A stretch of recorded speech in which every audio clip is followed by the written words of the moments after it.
أعوذ بالله السميع العليم من الشيطان اللعين الرجيم بسم الله الرحمن الرحيم.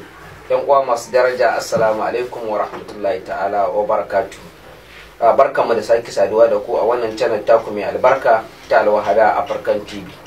A yau a wannan shiri za mu kawo muku haɗin magani ne na musamman wanda zai taimaka a samu lafiya daga duk wata lalura da yake jikin ɗan adam.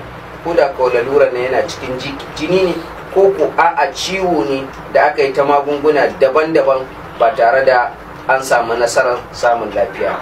Wannan haɗin wato idan ka san yadda za a yi shi, ka san muhimmancin shi, to insha Allahu kowane magidanci mai iyali ko kowa ma ko da ba magidanci ba zai so a ce yana da haɗin wannan maganin. Abinda doktoci na musulunci suke cewa shine daga cikin abinda wannan haɗin zai ma maganin typhoid, zai ma maganin malaria, zai ma maganin ulcer, zai ma maganin diabetes, ciwon suga kenan, zai ma maganin hawan jini, zai yi maganin prostate da dukkan wasu cututtuka da ba mu iya kawowa a nan ba.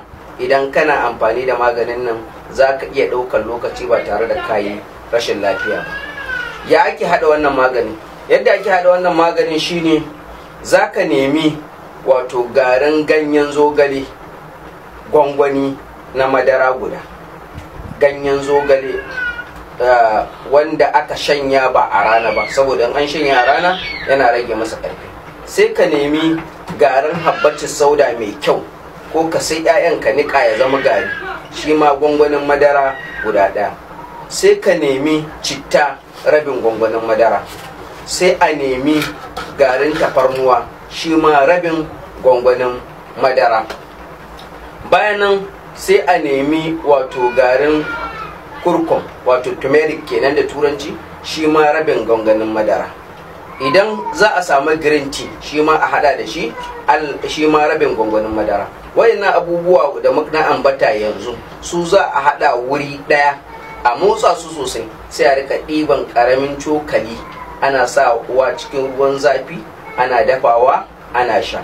Idan sun samu ne a sha da safe da yamma. Idan mutum yana da laluran da take damun shi a daidai lokacin da yake shan maganin laluran sosai, ko ulcer din da muka bayani, ko masu hawan jini, ko waɗanda suke fama da ciwon suga da dai sauransu, to sai a sha su 3 a rana idan hakan zai yi.